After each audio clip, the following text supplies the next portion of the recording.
All right, in today's lesson, we are going to be talking about Diltiazem, also known as Cardizem. So as usual, let's start off with just a quick history and background here. And I actually don't have a whole lot of background information on this medication. Pretty much essentially, it was initially approved by the FDA for use in 1982, and it is available as a generic drug. So it definitely is one that is going to be commonly used because of that. All right, so now on to more about this medication. So Diltiazem or Cardizem, it is a calcium channel blocker that blocks the calcium channels both in the heart as well as blood vessels. All right, so for our therapeutic action. So first and foremost, like I said, it blocks those calcium channels in the heart and the blood vessels, and it does this by inhibiting the influx of extracellular calcium ions across either the myocardial or vascular smooth muscle cell membranes during that depolarization. So you can think here we're having an effect on the action potential. So as a result of this, it actually ends up having a negative inotropic effect. So here think less contractility, as well as a negative chronotropic effect. And so it's going to slow the heart rate, and the way it does this is it actually has a very strong negative effect on the conduction of the AV node. Now, the reduced intracellular calcium concentrations also equates to increased smooth muscle relaxation, which then results in arterial vasodilation, which does also include the coronary arteries, and thus a decreased blood pressure.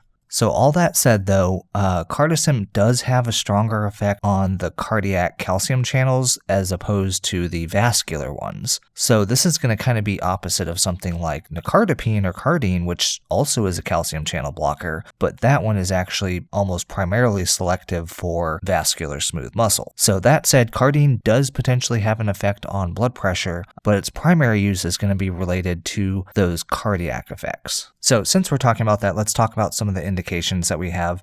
So like I said, the first and primary way that we're going to be using this is for cardiac dysrhythmias to control a rapid ventricular rate. So here think patients that are in aflutter, AFib, as well as proximal supraventricular tachycardia. It is classified as a class 4 antiarrhythmic. All right, another indication is for hypertension. And it can be used alone or in combination with other antihypertensives. But that said, the strength of the antihypertensive effect is really going to be relative to the patient's blood pressure. So what this means is that a hypertensive patient is going to have a greater antihypertensive effect than a normotensive patient would. And then finally, we can use this medication to manage either Prinzmetal or other types of chronic stable angina. So Prinzmetal angina, also known as vasospastic angina, is actually a rare but sometimes severe type of angina that typically happens overnight while you're resting or sleeping. That said, Cardizem is potentially an option to treat these patients here. All right, so now let's talk about some of our contraindications. So obviously, hypersensitivity to the drug would be a contraindication. We don't want to use this for patients with sick sinus syndrome, as well as those that have either second or third degree AV blocks that don't currently have a pacemaker implanted. Hypotension is going to be another contraindication. We don't want to make that worse. Acute myocardial infarction, pulmonary congestion. We do want to use this cautiously, though, in older adults that have heart failure, hypertrophic obstructive cardiomyopathies, or impaired hepatic or renal function. Now, some contraindications that are relative to the IV dose would be in cardiogenic shock, ventricular tachycardia, as well as in conjunction with recent IV beta blocker therapy. And then finally, in patients that have Wolff-Parkinson-White syndrome, this may paradoxically increase the ventricular rate due to that accessory conduction pathway. And so those patients that have Wolff-Parkinson-White syndrome, they actually have the abnormal heartbeat due to having that extra electrical pathway that kind of parallels the AV node. And this can result in some pretty rapid heart rates sometimes. All right, so some adverse effects of this medication. We do want to watch for headaches and dizziness, arrhythmias, AV blocks, bradycardia, heart failure, hypotension. But with all these, this medication is more likely to exacerbate existing cardiac dysfunction.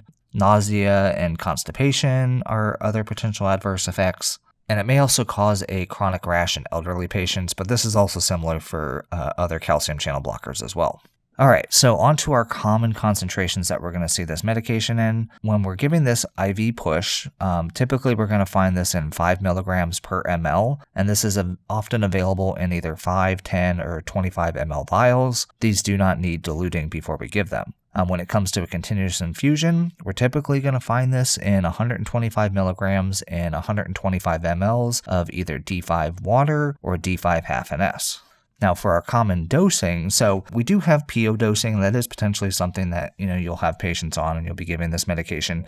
And this dose really just varies greatly depending on the patient's particular response and where they're at with the medication. For our IV infusions though, we're going to be giving this medication at a rate of anywhere from 5 to a max of 15 milligrams per hour. Now when we do start this, we often start it with an initial IV bolus. And typically this is going to be 0.25 milligrams per kilogram over about 2 minutes. That said, we can give 0.35 milligrams per kilogram after about 15 minutes if that first bolus dose is ineffective. Now for the initial rate that we start these patients off, it's pretty common that we're going to start it off at 10 milligrams per hour following that bolus dose, and then we really want to titrate it to maintain either a goal heart rate or potentially goal blood pressure if that's what we're using it for. This medication though shouldn't be used any longer than 24 hours. All right, for our pharmacokinetics, when we're giving this medication IV, the onset is pretty rapid, but definitely less than 2 to 3 minutes. It has a peak in about 2 to 7 minutes, and the duration can last anywhere from 1 to 10 hours, or obviously the duration of the infusion. So Cardizem is metabolized extensively during the first pass through the liver, and then does undergo nearly complete metabolism prior to being excreted in the urine and feces. And there is no antidote for this medication. All right, so let's finally move on and talk about some of our nursing considerations when we have patients on this medication. So obviously we want to be monitoring our patient's blood pressure and heart rate, especially when we're starting the therapy, as well as during all the different dose adjustments. So the patient should be on a continuous ECG monitor and have pretty frequent blood pressure readings going off. We do also want to have periodic 12-lead ECGs that should be performed as well. Do withhold the dose and then notify the provider if your systolic blood pressure is less than 90 or you have a heart rate that's less than 60. And this medication can intensify the cardiosuppressant effects of the beta blockers, especially when they're taken in conjunction. And then lastly, we do want to have the patient avoid grapefruit juice as it can significantly increase the levels of diltiazem. And then finally, for some relevant lab studies, really the main thing is that we do want to make sure that we're checking our patient's liver and renal functioning. This medication can cause acute hepatic injury, and so it may increase either our ALT, AST, LDH, bilirubin, or potentially the ALK-Phos. So definitely things we want to be monitoring. And that was our review of Diltiazem Cardizem. I hope you guys enjoyed it.